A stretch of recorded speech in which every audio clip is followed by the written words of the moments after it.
Yes, Booker brings the boom on Thursday night. Travis has a new background. We're happy to see that background. It is the holiday season. We are just a couple of weeks away from Kwanzaa, a few days away maybe from Hanukkah. I'm not sure when that starts. And of course, everybody's favorite, Christmas, the holiday season here in full effect at Run Pure Sports.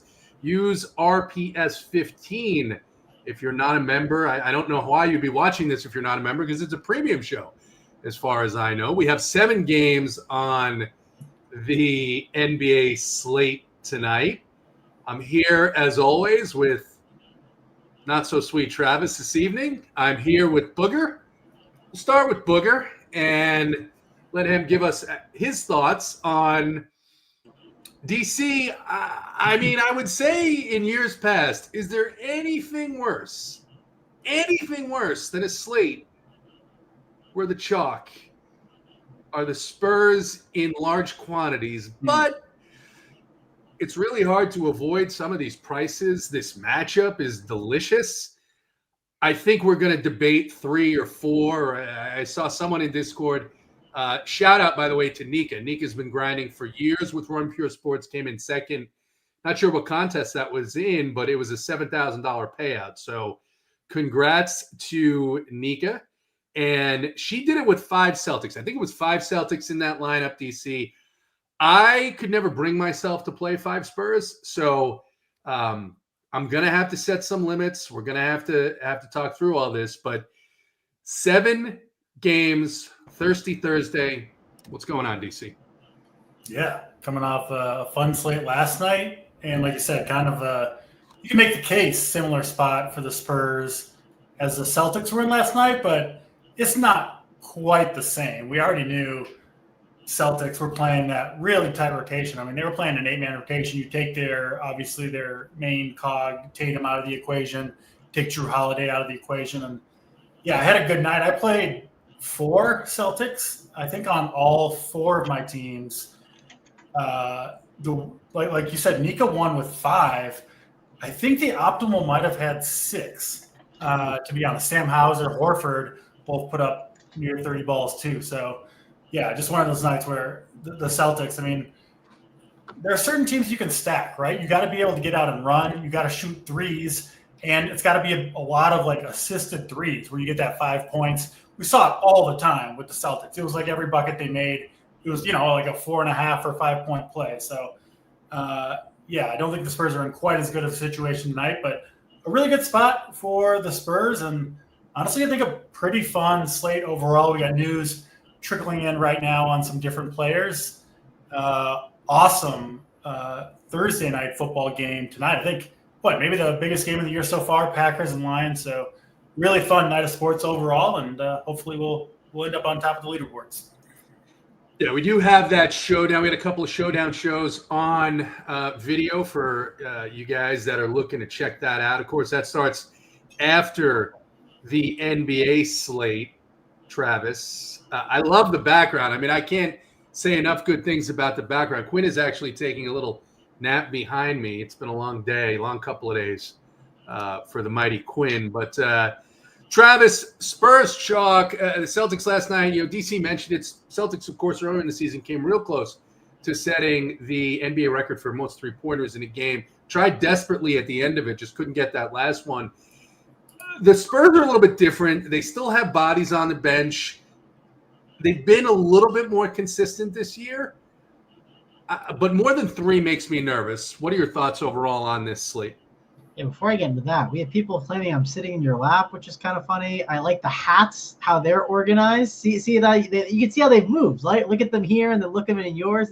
It's kind of funny. So listen, I'm just happy, Travis. I was informed. I didn't see your video, but I was informed that you chose apparently to do a video with the cheese head on. That was a choice that you made, and Yes, I was concerned that you were going to show up with that. I shouldn't have even mentioned it because that's not allowed on our show, JT. Tell Travis to take that. I think the only question remaining here, Travis, it's popular among celebs these days, is when does your meme coin come out, and what are you going to price it as? Because there's some news now. We've got now a second, and I shouldn't say celebrity, a second kind of Internet celebrity. I'd go even further. A second kind of 15 minutes of fame, very, very mid, almost borderline unattractive celebrity female putting out a coin. And then you kind of fit in that same category. So when is your meme coin coming out? I mean, hopefully soon. Beaner says he has 7 units of man boner coin. I don't know what that means, but it's definitely interesting. I didn't see the show putting Mangone in the same bucket as Hawk Tour Girl, but okay. Yes. I'll go along. Listen, when Travis starts with the gimmicks, I mean, you got to just take it there and see where it goes. So do you have a development team, Travis? Is Wiley or RPS Ghost or any of those people helping you develop your meme coin? Yeah, RPS Ghost would be a great candidate to help out. I should get him on that as a project. But yeah, maybe even Bobby Hare, I'll get him. He's good at posting those threads and the cores, so he can definitely get the people on it. But back to the Spurs and everything. It's a Spurs day, and they're playing it's not the Spurs playing OKC, right? Like where you're like, okay, they could get blown out. Like it's the Spurs at home against the Bulls in the nut matchup, right? Like it's one of those things. Every single slate, you say, are the Bulls on the slate? Yes or no. If it's yes, then we're considering guys against them. And prices are really bad. We'll obviously talk about that game specifically, but when you watch the Bulls, it's like you watch them, and I come to the conclusion that they met as a team before the season began with the goal of just allowing as easy of fantasy points to their opposition as possible, right? It's just wide open games where it's just running back and forth. You just launch threes whenever you want. It's just crazy how good the environment the Bulls games are for their opponents. Which we're grateful. We're grateful for that, by the way. Yeah. Jake Swales, man, this is really disappointing because you're one of my favorites. Wemby was ruled out a couple of days ago, buddy. I'm not going to put you in timeout yet, but that was disgusting. Go ahead, Travis. Please finish. No, I mean, it's an interesting slate. We'll obviously talk about the Spurs and all the value they provide and how many are too many. But, overall, it's not a bad slate, and we'll dive in and break it all down for the people. Jake Swales has been working for a few days, obviously, coming off a 48-hour shift. Maybe he's a fireman, and that's what's been going on. Travis, big Packer guy tonight. Is that what the hat is for, or? Yes, this is the game of the season. So I am a Packers fan. I don't I don't scream it and let people know every single day, right? I don't. My logo. You have 7 different teams that you cheer for in each sport. No, I don't. What name all the five? Here we go. I'll put you on the spot. What teams do I cheer for in the NFL? Go, DC. The Packers. So probably some crusty New York team. I don't know which he leads with probably some crusty with no conviction. So the Giants or the Jets. I don't know. No, DC, stand up and sit back down. You lost this round, sir. All right, we'll get into the slate. Just some news for Jake Swales in a shocking development. Jeffrey Epstein found dead about 3 years ago. First game on the slate, Travis. Denver, the Nuggets. They head into Cleveland to take on the Cavaliers. 4.5-point favorites are the Cavs. 234.5 total. Pricing a little difficult here. Aaron Gordon just making his return back to the lineup a game ago, played a bunch of minutes. He's interestingly priced. This is a pretty nice price point for Donovan Mitchell. What are your thoughts on this first game of the night? Yeah, I mean, Denver is clearly a spot where we look at the slate and you can almost always just be Jokic is one of the best plays. If we have the salary to spend up, great. The question is, do you have the salary to spend up? One thing I'll note on this slate with center, a lot of people are building with just cheap centers, right? They're building with Zach Collins. They're building with Charles Bassey. They're 3.5K and 3K. And they're probably going to split the minutes pretty evenly. I doubt you see Zach Collins playing 28 plus, right? Or Bassey. So it's probably going to be allocated between 14 as the low for one and 28 as the high for the other. So overall, they're going to see builds where they go both those centers. And there are spend up builds today, and people are not really going to spend up for someone like Jokic. So I'm kind of interested in tournaments. I think it's definitely a route that you can go. I'm in on some Jokic today. I don't think it's a bad idea at all.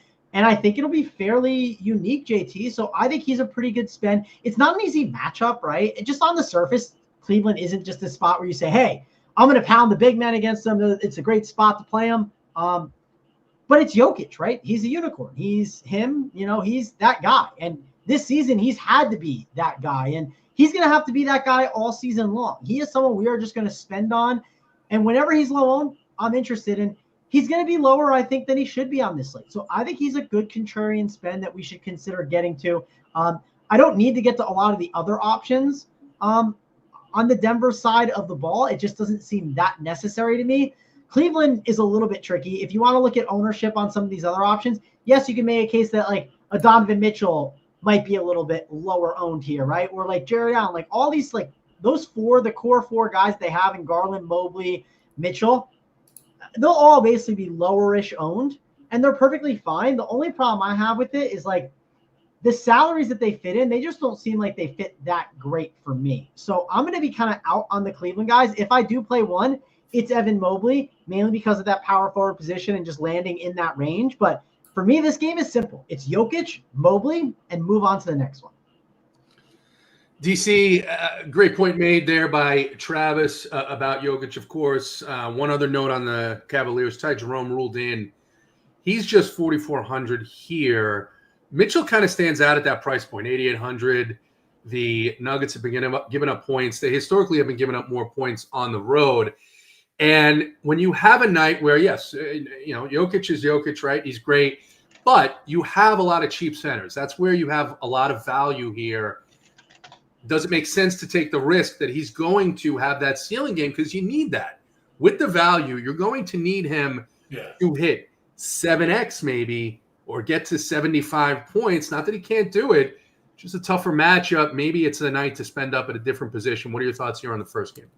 I think the last point you made is a critical one for me with Jokic, where just given the nature of the slate and some of the values that we have at center, you never know for sure, of course, before the games are played, but most likely at that price point, at that position, he's going to have a monster game. Like you said, 70 plus. Like, I don't know if I would play Jokic in my lineup if you told me he was going to score 63. You know what I mean? Which, listen, obviously he could do it. It's just a really, really high bar to clear.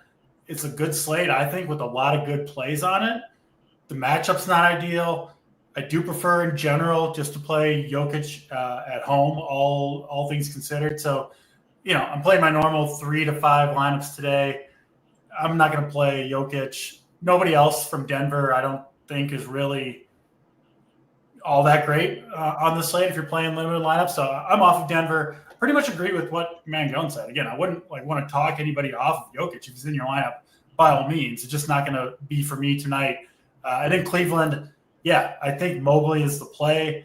I've been playing a lot of Mobley, like not even as a core play necessarily. Just if you just land on that in that range for power forward and you need a guy like he's, the minutes are secure, the production is safe with upside. So I have no problem with Mobley, Jokic. Those would be the two guys for me. But again, on my own 3 lineups, I doubt I'll end up on either, and probably nobody from this game on my 3 lineups tonight. In 3 lineups, that probably makes a lot of sense. Yeah. We'll stick with you and move on to the next game. It is the Mavericks at the Washington Wizards. This one, a 14-point spread, 232.5 total for the Mavericks. Najee Marshall is out for the Wizards. Kind of disgusting because Kyle Kuzma, Corey Kispert, and Keyshawn George are all out. Malcolm Brogdon, questionable. All the rest of these guys are cheap, but they are also mostly pretty terrible, DC. And you do have some better players, lower price players in the games coming up later. I think I'm going to set a rule no more than 1 Wizard in any lineup, and I think I'm going to lean on being under whatever they are if they end up being popular here as we get closer to lock. But what are your thoughts? You do have Luka Doncic in this game, but man, the total, everything else kind of makes me less interested here. What about you? Yeah, our good friends at SaberSim have, in my personal non-scientific opinion, way too high of a projection for one Anthony Gill. Mangone, I know you've got access to a lot of different stuff over there.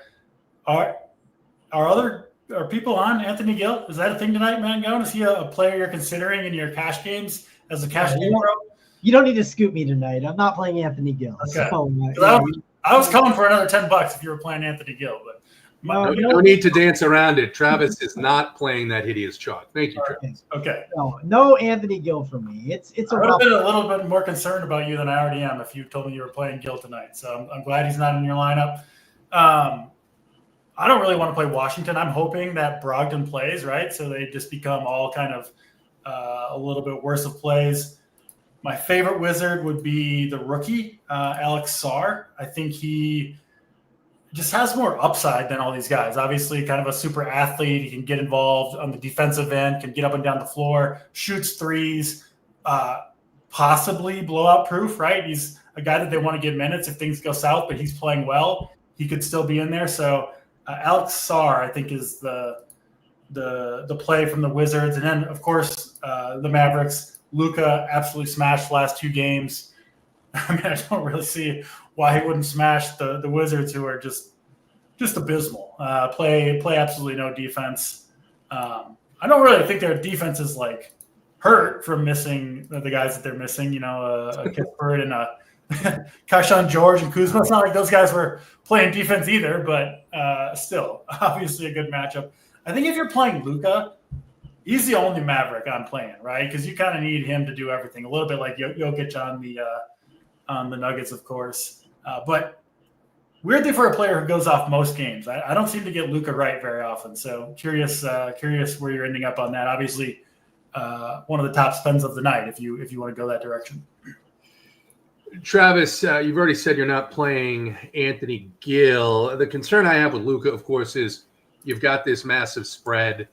How seriously, how excited does he get to take on this Wizards team if they win easily? The one guy on Dallas that I just think is a little too cheap for the role, and you would get maybe perhaps a little bit of a bump, just a couple of minutes if it goes the way of the Mavericks, is Spencer Dinwiddie at 4,700. Likely don't need him, but what are your thoughts here on this one?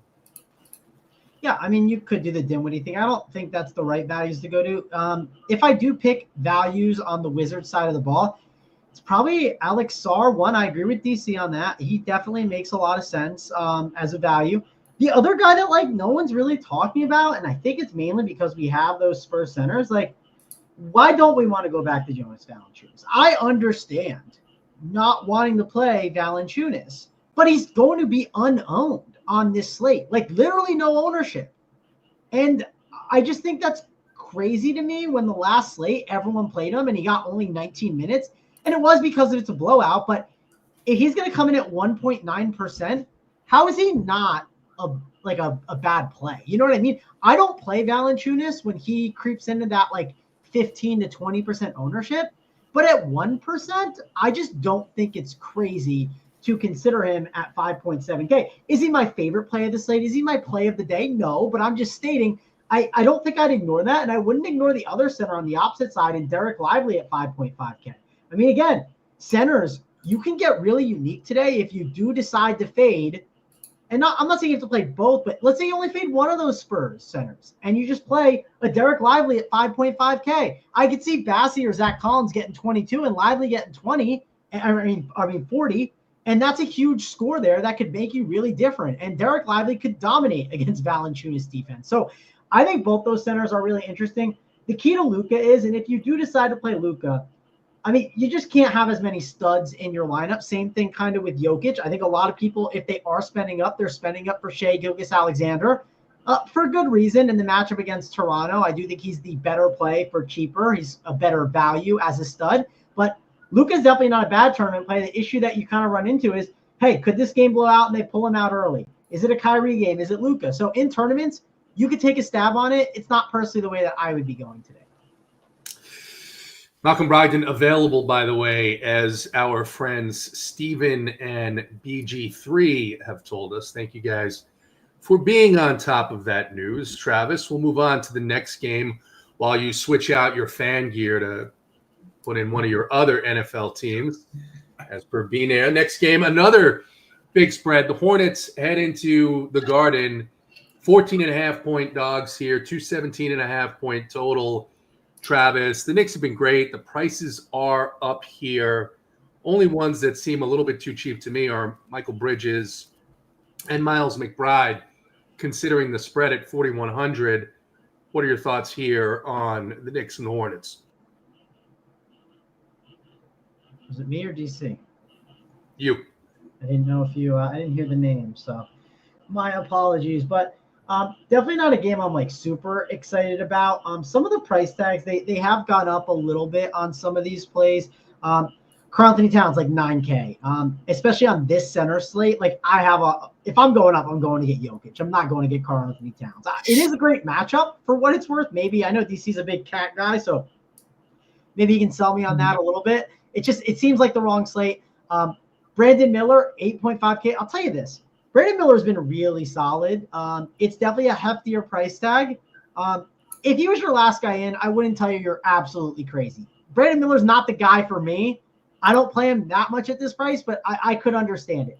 The rest of the cast of characters they got here, I'm not playing any of them. Like Green, Saloon, they're just not for me on this slate. I don't think it's right. I'm not playing Cody Martin at his price of 5.2K. I mean, the max he gets is 30 DK points. Listen, if he gets 30, sure, I would sign up for 30 at 5.2, but that's not a lock. Like, it's not like he's a slate winner, and that's like his ceiling. I just don't think there's that many good plays on this Charlotte side of the ball. And the Knicks, like, you could make cases if you fell in like last guy in, like on a Josh Hart, I wouldn't mind it because they do play a little bit of small ball in the Hornets. These are the matchups that he could thrive in. Like a good 2v2 off of that would be, and it might not be the perfect math, but just hear me out. Shai Gilgeous-Alexander and Evan Mobley versus Josh Hart and Luka Doncic, right? Like that's clearly a combination that I think the Luka and Josh Hart combo is a really good one in tournaments that would be way lower owned than the SGA one. So I wouldn't mind getting to them as like, again, last guys in. McBride, the one case that I think you can make for him that makes him a pretty good tournament play is 1 at 4-1. I think he does have the ability to get the ceiling. And 2, if they blow them out, the Knicks don't have like this like bench mob squad of just like losers like maybe the Lakers do, where they can just throw in just random guys. Like McBride could play in multiple scenarios. He could play if the game is going well. He can play if they want to go small, and I think he can thrive in those smaller ball lineups at times. And if the game blows out, he's probably on the court like to kind of stay out there because Thibodeau still plays guys. And I wouldn't be shocked if he was out there with one of Bridges, OG, or Hart until the final 2 minutes. So I think McBride and Hart are my 2 favorite Knicks if I had to pick. And then Charlotte, if you force me to pick one, it's probably Miller, but I want to be low on these Hornets overall. Yeah. Charlotte, the rotation here with these guys out has been more unpredictable than we'd like. And I think there are more secure options on the slate. I'm not going to be chasing Samson, BG3. I don't know what the hell happened last game where he played all those minutes, but I certainly don't think that was JT. That was the workbench play of the day. So you got to give Big T credit on nailing that one. Yeah. Okay. I mean, big credit to him. I think he was 1% owned or something like that. So that's exactly what you want out of that play of the day. But what I'm saying, Travis, is I'm not playing him last slate. I'm not playing him this slate. So please pay attention. And let's say this. If you want to know if Samson's a good play, why don't you at our guy Big T44 DFS in the Discord? And then if he doesn't answer, at Kevin Fallon, because Kevin loves when you ask him questions. Kevin, Travis, we almost got suspended the last time we told people to at K Fallick. He cried for 6 days. He still hasn't CRI. So please just leave him out of this. DM anybody else you want. All right, let's move on. We are the Thunder at, you mentioned Shai Gilgeous-Alexander, the Thunder at the Raptors. Excuse me, 226.5 total. Thunder favored here by 10, 9.5. Travis. Grady Dick is playing. Jacob Poeltl has been ruled out. And, of course, Chet Holmgren remains out. This game, a couple of pieces here are interesting. Obviously, Shai Gilgeous, Jalen Williams playing a little bit more center in Chet Holmgren's absence. Grady Dick, interesting at 5,600 with some of the people missing on the Toronto side. What are your thoughts, Travis? Yeah, just to kind of go over who they are missing, because they've been missing guys throughout, right? Jakob Poeltl, he is now out, and he wasn't. They've had Quickly out, Olynyk, Brown. But the big one is that now that Poeltl is out and Dick is in, I think overall you have to make a little bit of a case for him in tournaments at 5.6K. Has upside, especially in this kind of matchup where it's like OKC is perfectly willingly to play positionless basketball, and I could see them embrace that a little bit here, and it wouldn't surprise me. I do want a starting lineup. I think that's pretty valuable information. Who's going to be the center here, right? Are they going to go with Mo Gobo or whatever his name is?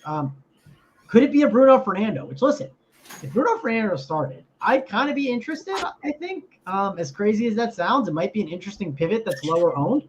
So I want that starting lineup. We won't have that until these first couple games lock. Also, these first couple games that we talked about, they weren't priority games, the Dallas, Washington, and Denver, Cleveland games. So I'm sure we'll have spots for the Spurs open. So I think there are definitely pivots you can make to Toronto big men. We need to see who is in that starting lineup. Also, if they want to go more small ball, I mean, that's going to be a great spot for someone like Scotty Barnes to thrive. I could see Scotty Barnes playing the 5 against, Jalen Williams on OKC. That's something they could easily do. Yes, I know they have Hartenstein and he's there now, but if the Raptors are thriving with Scotty at the 5 and they just do that to try to counter, I can see OKC saying, sure, Hartenstein, you could chill tonight. You don't have to play all the minutes, and it's more of a small ball game, and that is where Scotty does thrive. So I love Scotty Barnes in this matchup. I think there's a lot of ways for him to get here. RJ Barrett, I think it's a great spot for him too at 8.2K. Again, with no Jakob Poeltl in there, I think there's very good rebound equity for some of these forwards, and I think those are two of the guys that definitely will benefit a ton. Another off-the-board guy that you could take a chance on, and maybe it's the wrong slate, but I do think these are some of the spots when the Raptors are shorthanded on bigs. And if the guy gets going, he is interesting. And listen, with people playing Spurs chalk, crazy stuff could happen. Chris Boucher does have the ability. He does. He's not the craziest play. I'm telling you, DC. They don't have. We've played this Boucher game for like 7 years, Travis. He never ever gets the minutes. It never. Again, I think Fernando starts. I'll probably stick with Fernando. I'm saying I don't think it's crazy in tournaments. A 1% guy that has a pretty massive ceiling. He won't be. People will play him. People always play Boucher. I don't know why. I'll say this, if people play him, I'm out on him. Right? He's got to be like I know. But I think whatever his projected ownership is, whatever number you trust, I'll take the over on that. I think people will play Boucher more than you think. Yeah, we'll see. I'm definitely curious about that. And then of course, keep in mind too, with the way this team is, they're kind of in shambles with these backups, right? It's Davion Mitchell, Sheed, it's Walter. Toronto's going to get throttled here, I think, is what's going to happen. I mean, probably. OKC is freaking scary right now, man. With the guys they have on the wing, when they got all these defenders, they can sub them in and out to throw on Barnes and RJ Barrett, right? Who are like legit, like the only threats on Toronto. They do everything for Toronto. OKC's got like 5 or 6 guys they can rotate on them, figure out the matchups, figure out the offense, which is kind of one-dimensional, especially now without a center. I think OKC, outside of Boston, they might be the second best team in the league right now. I'm not paying for Barnes and Barrett here. I love those guys in general. I don't think this is a spot for it. I get it with SGA. My favorite play actually in this game, and I did play him last game too, let me down a little bit. But Isaiah Hartenstein, I think, could absolutely smash here, especially with no Jakob Poeltl. I mean, what are they running out against him? Your guy Boucher, Fernando, Mogbo. I mean, when you get a defense, if you really think like I do that OKC just kind of does whatever they want with Toronto here defensively, that's a great game for a guy like Hartenstein, right? He doesn't have any threat underneath. He's just gobbling up rebounds all game. He gets blocks and steals. They run offense through this dude. He had 6 assists in 22 minutes last game. And I don't see much projected ownership for Hartenstein. I get why, but I think he can easily pop off for 45, 50 here at low ownership. So he is certainly one of my favorite plays on this slate. He's touching the ball a ton, and on top of that too, keep in mind with SGA, one thing ownership wise on him, he will be high owned, but it's the old SGA Canadian in Toronto. Like, I don't know if there's some love there for that, but I do think people will definitely want to play that because OKC's got a very clear big three right now with SGA, Jalen Williams, and Hartenstein. Those three guys, like, they are absolutely crushing it. And then they've got obviously all the, the Kaysen Wallaces and Lou Dorts of the world, the Wigginses, to kind of fill those wing roles. But yeah, this OKC team, not one to sleep on with their main stars. They're going to be good in. They're just going to be good night in and night out, playing good basketball every single night. All right. We will move on to the next team. Steven Kretzen has said thoughts on Walter. DC, thoughts on Walter here? Not today. Not needed. There's just too much value. All right. 2 games left here. Looks like we've covered almost everything. Next game up is the Sacramento Kings at the Grizzlies. Healthy 242 total here, only a 3.5-point spread, DC. There's some interesting pieces in what looks like finally a more condensed, at least for the starters, rotation on the Kings side. Not so much on the Memphis side. Some of these main guys are cheap, but there still remains a ton of volatility outside of Ja Morant on this Grizzlies team. What are your thoughts here in this one? Yeah, Memphis, one of those teams that I just almost never land on these guys. Like, I don't know if you guys have teams like that where you're like, like, it's like I know less about the Grizzlies because I just never play them, and it doesn't really seem like I end up oftentimes like saying, oh, damn, I really missed out on the Grizzlies guys that smashed. I'm sure it's happened from time to time, but not a team that I play a ton of. Maybe a mistake tonight with the monster total, like you mentioned, JT, but I don't plan on ending or, changing it up from – I just don't see a reason to get on Memphis when I really haven't been on them outside of the high total, but I think there's plenty of good spots for someone like me who's playing limited lineups. Sacramento, I think, is a little bit more interesting. Obviously, Malik Monk into the starting lineup. I mean, man, he's been just fantastic. I know he's 6,700 now, but 43, 43, 52, 53 in each of his last 4 games in a good matchup. If he does something like that again, he's going to be a guy that you really want to have at 6,700. So I like Monk. And just in general, I kind of like the more balanced build. Guys like Malik Monk, Isaiah Hartenstein, some of these lower guys in that 6 to 7K range that can easily pop off for 40, 50 fantasy points. You can see that being a route today. So Monk, the guy that I'm looking at. But again, we'll get to – does the other game start at the same time, the Spurs and the Bulls?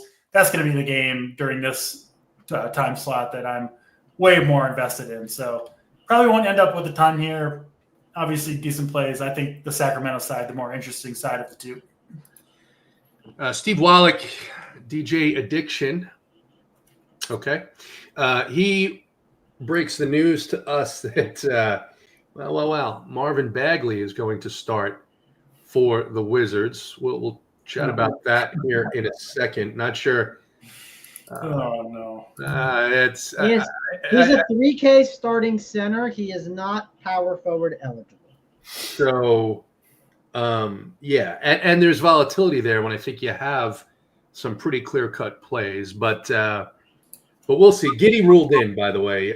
Josh Giddey listed available to play, Jake. We will keep bringing you the news on this slate.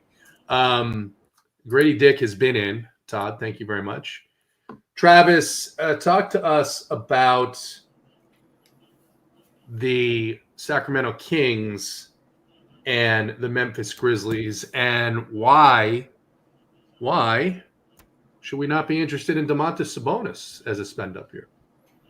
Probably not interested because if I'm spending up, I probably want to spend up for Jokic, and center, I just feel like you have to kind of go cheap. And now we've added a Marvin Bagley conundrum of another cheap guy you could consider if you wanted to at the center position. If I do play any Kings, I mean, I think De'Aaron Fox is in play. We know he'll get the minutes. We know the usage isn't bad. The problem is with Monk now in the lineup, it hasn't reflected that much lately, but I do think it's going to cut into him a little bit and make it a little more difficult to hit his ceiling at 9K. I feel like I want that. Again, you start to get into I don't know, like the Suns when they've got like Booker, Durant, and Beal, and it's just, and the prices are high, and it's hard, right? It's hard to have a real ceiling when there's Monk and Fox and Sabonis. Only one guy can shoot the basket. I think they're all going to have good games. Just is the 60 burger there? I'm not sure. Yeah, you probably just want to wait till he's 8-2 or 8-4, which I think it'll come. Like I think it will. So maybe I'll just wait on that. I do think Malik Monk is still underpriced for the current role he's in. Like he's 6.7K. If you just looked at his game logs, people would say he's 8K. He's not an 8K guy, but he probably is more that 7-2, 7-3 guy in this role. He does feel like he's underpriced. I'll take a chance on him. I don't think he is a bad option. The guys I'm kind of struggling with is kind of like what you said, DC. I don't need to be playing Memphis here, right? Like Desmond Bane on the surface at 6'7", it seems fine, but it's not. Like it's just not needed on this slate. So I am not investing much in this game. Of all the games we've talked about, I think this is the one I have the least interest in. The only guy I'm really interested in, I think, is Malik Monk on the Kings at 6.7K. Malik Monk on the key. You're just going to chase that until the wheels fall off, right? I mean, that's kind of what you're going to do. It's not necessarily chasing it. I think he's still cheap. Like I think he should be 7-2 or 7-3 in this role, and I think you can keep buying it. Like that's my point with it. Like once he gets up to like 7-6 and 7-7, like I think that's too much, even 7-5. But I think at this exact spot, it's not bad. And another thing to note, like everyone is just playing Devin Vassell or Steven Castle. Like you're going to get this guy at the shooting guard position at just no ownership. And it's just a little bit priced above. Like the thing that's tricky about Jokic on this slate is you have to spend so much more to flip the build. You don't have to spend that much more to grab Malik Monk. All right. We will move to the last game of the night. Travis, we'll stick with you. Drop your questions in because we are ahead of time here. We are going up to lock, and we're going to make our lineups with you. At least that's what I'm going to do. I think Booger is going to do that with me. We're not sure about Travis because, honestly, he's a little bit surly tonight. But, Travis, we will stick with you. 2-point spread here for the Spurs and the Bulls. This is the game that's going to be – I think if people are sharp, right, this is the highly owned game. This is – I guess it got a little bit more or a little bit less interesting on the Bulls side with Giddey ruled in, obviously. It's just another one of those pieces, but he's been very good. What are your thoughts here on the Spurs and the Bulls? And talk about how many Spurs you want to have in your lineups. Yeah, now, if we just pull up our friends at SaberSim and just look at ownership, let's only look at that. I am seeing, and if I count, Ayo Dosunmu is 11%, and then above them, ownership-wise, in this game would be, let's see, because I just want to count it out. There is 1, 2, 3, 4, 5, 6, 7, 8, 9, 10, 11, 12 guys with 10% or more ownership, along with 4 guys who are going to be 30% or more owned. That is Chris Paul, Devin Vassell, Charles Bassey, and Zach Collins.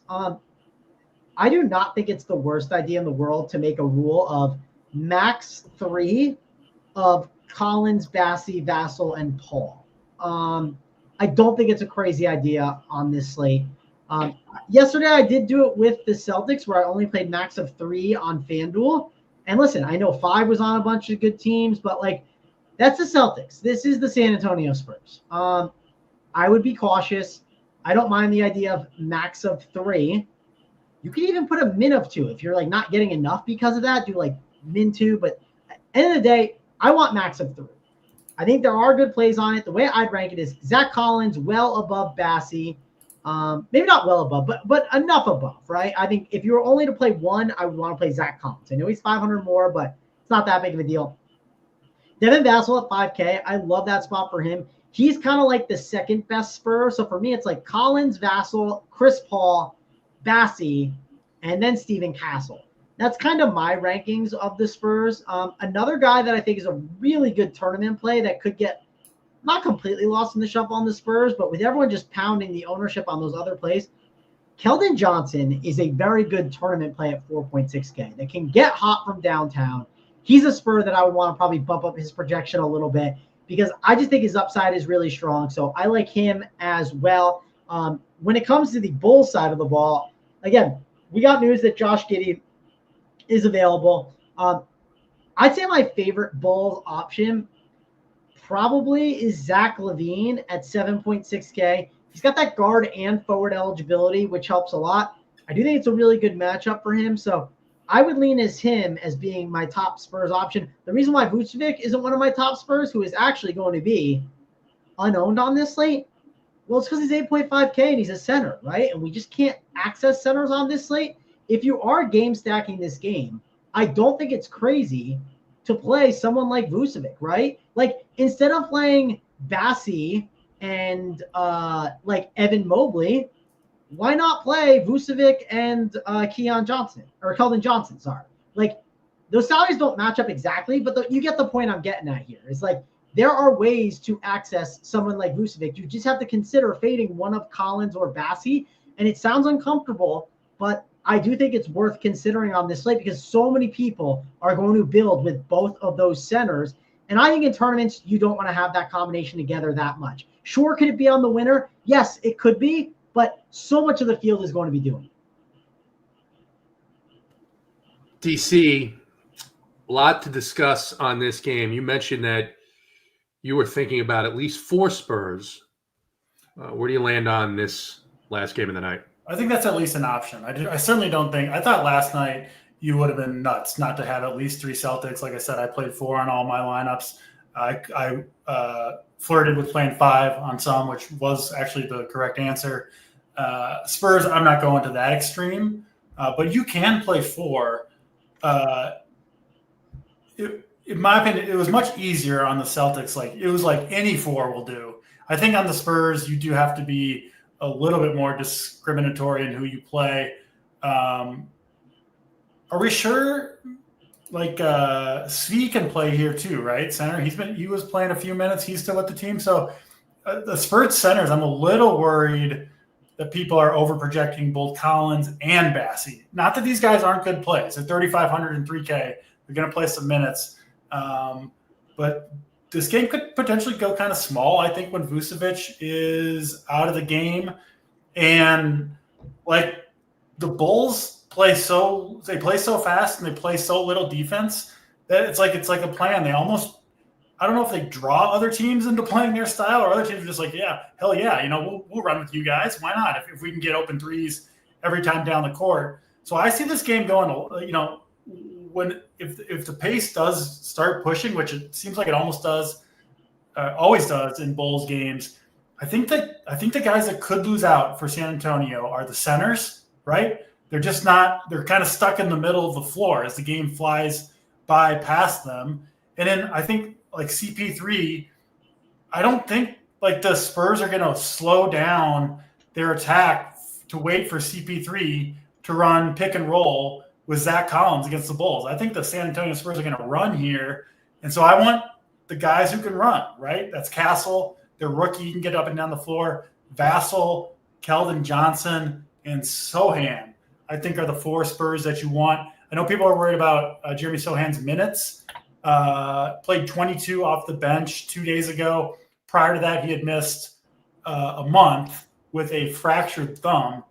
But, I mean, he comes back. He plays 22 minutes. He puts up 37 fantasy points. Clearly healthy, right? You just don't have that type of game after a month off if you're not feeling good, ready to go. And there was a minutes cap there, but he's coming off of a broken thumb. Presumably, he was able to stay in shape that entire time. Maybe it takes a game to get, back into game shape, or it could. But, like, he's clearly there, right? Like, I don't know if you need to see more. So, Megan, have you seen a hard minutes cap on Sohan? I personally have not seen that, which I don't know. I could easily see him checking in the game. He's going off. The game's getting up and down, and he's going off too. So, yeah, I'm in on these Spurs, but I'm actually lower on the guys that I think a lot of people are going to play, the centers and Chris Paul. I'm playing mostly the wings here against the Bulls. And then the Bulls side, I think, should not be overlooked either. Obviously missing Kobe White. I mean, was that the first game that he missed of the year? Last game? I think one of the first anyway. Maybe the game prior to that. No Lonzo Ball. I mean, Josh Giddey just did it, right? He got the chance to be like the guy on offense, creating everything. And what did he do? He put up a triple-double and 60 fantasy points. So 6,600 for Giddey. Throw him in the mix with, I think, guys like Hartenstein and Malik Monk that can put up 40, 50 fantasy points pretty easily in that mid-tier. Really, really like Josh Giddey tonight, my favorite bull on this slate. Travis, talk a little bit about the Sochan restriction. I mean, Sochan is going to be on restriction here, right? Yeah, it seems like he has a restriction. Seems like it, but you're just because of last game, right? I mean, well, because it's the Spurs. Because this is not. Well, this is not a team that's like, hey, you come back and you go right back to your. I mean, there's some volatility. Maybe not the first game, but once you prove it the first game, I mean. So from everything I'm reading, they said on December 3rd he will not be on a minutes restriction. But it did sound like last game the reason why he only played the 22 minutes was he definitely wasn't like in the best shape for that game. But could it ramp up here and he gets 28? Sure. And honestly, he could do it in 28. So I don't think it's crazy. Just I wouldn't be expecting like a 33 or 34 minute game. I think you could see him trend up to 25 or 28, but I think that's the max. I get why the projections are lighter on him. They have to be. You see that first game and if you're making the projection, and people are looking at your projection, you can't responsibly put him more than 27 or 28 minutes. I totally get that from a projection standpoint. But once the game breaks out, I mean, I think I won't be shocked if he plays 32 minutes. I'm just putting that out. Not what I expect, but I think it's possible. I think you can project him if you want to. I mess with minute projections. Well, of course, but I'm talking about if people are paying for your personal projections, then I would put 27 on him. Yeah. If I was setting a projection like my own, I would probably put it between 23 and 25, and I would decide what to do from there. I wouldn't fault someone if they said, hey, I want to ramp it up to 27, 28. If you went any higher than that, I would say you've gone too far. You can't. It's just not fair to do that, but we just don't know. I mean, correct. We don't know, and that's something to take advantage of in tournaments. Yes. So your head's obviously in the right spot, right? There's fragility to this situation. It's an unknown situation. And when there's fragility to a situation, you want to attack it. So I don't think it's terrible. Ryan Dunn ruled out for the Phoenix Suns. What? Ryan Dunn ruled out for the Phoenix. Can we go back to because we do have a lot coming up here in 13 minutes. 13 minutes. Now? Yep. Let's go to Marvin Bagley because that is a decision people have to make now. I know we have a game to still talk about, but I think the more relevant or important discussion for people watching. What are you doing with Bagley, Mangone? What is his projections looking like? I mean, he's not a comfortable play for me, but we have seen him in years past, come off the street like this essentially and put up big games. It has happened. What are you doing with Bagley, Mangone? Yeah, that's a big decision. And it's not the reason it's kind of a really big decision is you have to make this obviously now, so you might lose the idea of playing a Boucher or a Bruno Fernando in 30 minutes when we get that Raptors lineup because we're going to get that really soon. Give me Bagley over Bruno Fernando personally. Yeah, I would probably agree on that. I'm just saying the other thing too is Bassi, right? Do you think he's better than Bassi? And that's a straight 1v1, right? So a lot of people have that decision to make. I am leaning going Bassi right now, but it's not comfortable. That's my current lean, but I don't know. I'm not. Most people are going to play one of, if not two of, Collins, Bassi, and Bagley. People are playing Bagley, I assume, Mangone. Again, I haven't updated. I mean, we're on the show and everything's updating, so I'm trying to figure out what everyone's doing because the way I play my cash game stuff is I want to know what everyone's doing because sometimes I'm doing something slightly different to make an adjustment and beat the field. If I think you're playing a bad play, I need to know what you're playing. So, yeah. I mean, Saber's got the top three values on the slate as Bassi, Collins, and Bagley in that order. I mean, I think all three of those guys could bust. I don't know. I've got a rule of one Wizard. I'm getting a lot of Jared Butler, and I'm backing that down to a very low amount of Jared Butler. I agree. Seems wise. Yeah. Not the guy you want to go down with. No. It just like if one of those wizards that like, let's say 5x, right? 6x could be optimal if you get a perfect lineup around them, right? Yeah. Bagley's 3K, Butler's 3,100.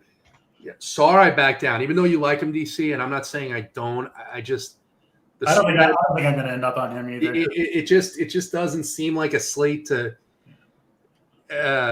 take those risks at that position more than a little bit, right? I mean, I've got a lot of DeMar DeRozan, and I feel comfortable with that.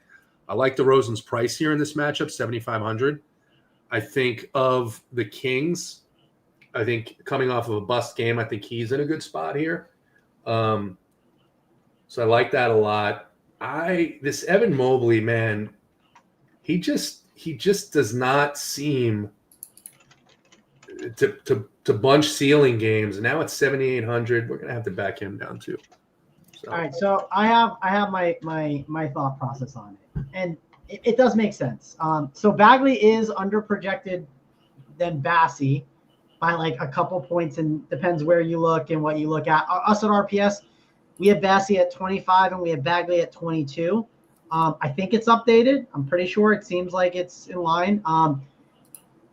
I personally would rather play Bassey, and the reason why is I'm playing cash games, right? When I play my cash game stuff, I want Collins and Bassey, so I don't have to figure out the guessing game with it, right? I talked about the minutes and how they range really weird, and I think their floors are really good. I don't think both have great ceilings even at their prices. I don't love their ceilings personally, but if you wanted, I think Bagley's a good tournament pivot. I'll say that. I don't personally want to play Collins and Bassey in tournaments together that much, but if I was playing cash games, I'd play them together, right? That's just one thing that I know as someone that plays cash a lot and, is pretty good at it.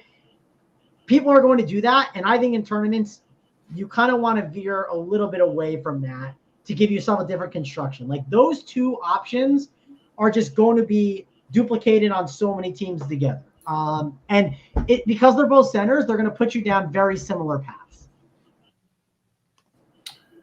Guys, feel free to drop any questions in. We got about 8 minutes here until lock. Just making some final adjustments here. What do you guys think about Royce O'Neal? He's coming up a lot. I guess maybe with Ryan Dunn out, he's okay, but I don't want a lot of this guy. I don't. You do not want a lot of him. No. Yeah. Sometimes you got to take a step back, and it's like, who do I want to define my night? And for me, Royce O'Neal's not the No. And again, some of that is because it's trying to shove. You gotta, when you do this with the lower price guys, you actually have to back down the higher price guys as well, because it's trying to give you that stars and scrubs lineup. Yeah, JT, for me, like if I was trying to find ways to get different in my lineup, sure, I want to play Spurs, but I probably want to play max of 3 personally. But I'm not going to get different with my Royce O'Neals. I'm going to get different with my studs, right? Maybe it's not playing Scotty Barnes like DC said. Maybe it's pivoting to a Donovan Mitchell. Maybe it's pivoting to Luka instead of SGA. That's personally how I always like to make my tournament pivots and decisions to kind of win there. And Jokic is another great one to do. If you're not going to spend down for these cheap centers, grab Jokic and Collins together and then figure out your line. If I do that, I play Jokic, I play Collins, we'll plug in Vassell because I think he's a great play. I'm at 5'9" to figure out my point guard, small forward, power forward, guard, and forward. I mean, that's a pretty nice spot to live in some of those mid-tier options. So I think I'd rather get different, with my stud rather than my values today. What about Buzelis at min?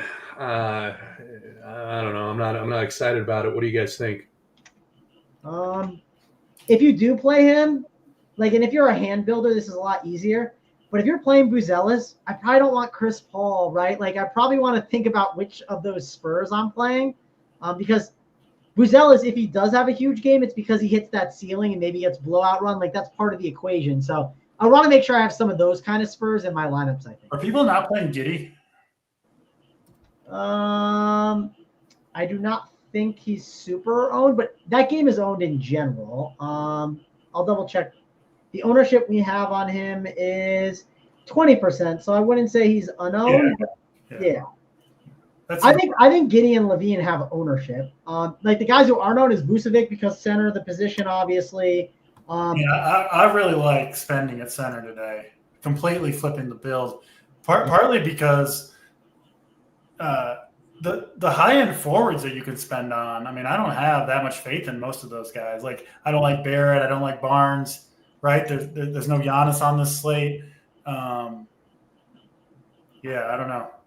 I'll probably be quite different from the field with my teams tonight. I'm telling you, I love this center, like, flip the build setup today. Like, I'm not doing this again. I'm only playing one team. It's cash game stuff, but like, yeah, I think it's great. Like, I mean, like Bassie and Collins could put up 20 to 25. But if you get, 45 or 50 from a Hartenstein, something like that, like. Yep, that's fine too. And the reason why I wanted to call out the Jokic spend up things, because I do feel like a lot of people who do play like SGA and Barnes, they're doing that because they get another stud in their lineup. And if you do decide to grab like one stud, like a Luka or a Jokic, that naturally gets you more this like balanced build where maybe grab a Malik Monk who's got a ceiling at 6.7K, right? You find those kind of mid-tier guys. That's what I'm playing. I'm playing the Hartensteins and the Monks and the Josh Harts, just those guys who are going to get like 35, 40 minutes and can put up 50 fantasy points. 1,000%. I think it's a really great construction, and I like it. Thanks. Got any questions in here, guys? Yeah, fire away if you got any questions. Maybe I'll build DC. I have time. We have 3 minutes. I'm going to build one of those builds right now. I'm going to build the Jokic, the Collins. I'll put Vassell in. I took all the first two games players out of my lineups and my three lineups. I've got everything still to set post lock. Just still too many question marks. I don't know. I've got a lot of Ja Morant. I've got Collins, Vassell, and Bassie a lot. I've got DeMar DeRozan a lot, which I like. You guys don't have to like that. I get it, but that leans toward. It's fine. It's certainly fine. It's not. There's worse things you could do, JT. Thanks, buddy.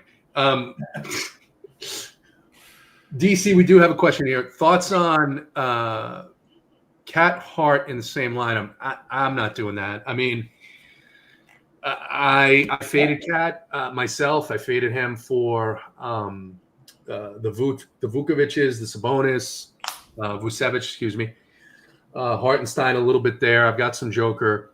I just don't like those prices. What about Buzelis for the Bulls at min price? I think I took him out of my lineups just because I didn't like it. I didn't like chasing his performance from last game. Yeah, I didn't end up there. I mean, I ended up. We'll see where I kind of got the skeletons of my views. Like I said, I'm not playing anyone from the first two games, but like my lineup's in right now, like really all in the mid range, like 4,800 to like 8K.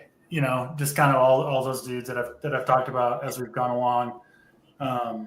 It seems like the stars and scrubs is going to be the direction that most people go on this slate with the cheap centers, kind of forcing people to spend up, I think, on the same studs, right? There's going to be a lot of Luka, SGA, Bassie, Collins types of lineups out there that are all going to, I think, kind of look the same because they have to, because there's only so many guys to spend on, right? And you're not going to leave salary or anything like that. So Campaign has been ruled out. Precious Achiuwa is available to make his season debut here. I don't think Achiuwa. Who's up?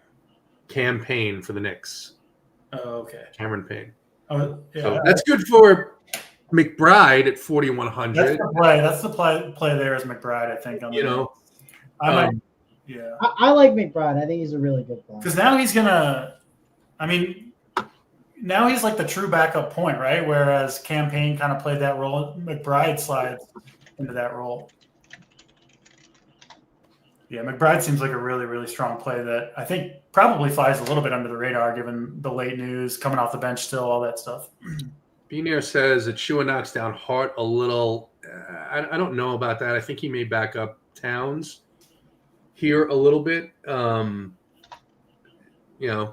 He definitely throws a little bit of a wrench into those guys for the Knicks, but not too much. I mean, those guys are going to play their minutes. They play their minutes regardless every night. It doesn't really matter. IPT wants to know if we're different if we fade Washington and Luka. I don't see a ton of ownership on Washington guys here, and I don't see a ton of ownership here on Luka. So I think it's on Sar. Sar is the guy that people will vote. How much? I'm only seeing between 12 and 20%. Yeah, not what it was going to be, but I think it's still owned. What you said is probably right. I could see 15 to 20. I agree. I mean, we'll have the answer to this question momentarily. Yes, we will. True. In fact, it's lock right now, 7:00. Yes, Barnes or Booker from Jace HD. I think all of us would say Barnes, not Barnes, Booker, unless Travis, you're going to play Barnes. I'd probably say Barnes. Yeah. Okay, I'm off of the expensive Toronto guys myself. All right. Yeah, we and keep in mind you can get in the Discord for that too. But the Toronto lineup, we don't have that yet, but that is going to be an important one. So yeah. All right. Final thoughts here on the slate, Travis. Just be careful with your Spurs. Just because the opto says play them all, you don't have to. Say Pokemon, you don't got to play them all. You don't got to catch them all. It's okay. I'll play a little bit of Spurs. You don't have to play 30,000 and put the cheese head on for DC. Packers getting the job done. DC, you need us tonight. You're a Vikings fan and a Chiefs fan. You're the one who has two football teams, not me. More importantly than that, my lineups are full of Packers tonight, so I'm riding with you, Mango. There you go. Broncos country, let's ride. Is that a Russell Wilson? We got a Russell Wilson and a Pokemon reference here in the last 2 minutes. Get us off air, JT. DC, final thoughts before we get out of here. But guys, any other questions? Hit the Discord. People will be in there talking about late swaps, talking about late news. Yeah, we got looks like pretty heavy ownership on both Luka and Jokic early. So kind of the stars and scrubs approaches look like they're going to be built out. And we'll have a lot of information, right, to make if you do have later players, a lot of ownership on these first two games. So, just kind of see how they're going and go from there. Hopefully we'll get some more RPS logos up top tonight. Let's hope. Then you shouldn't be afraid to.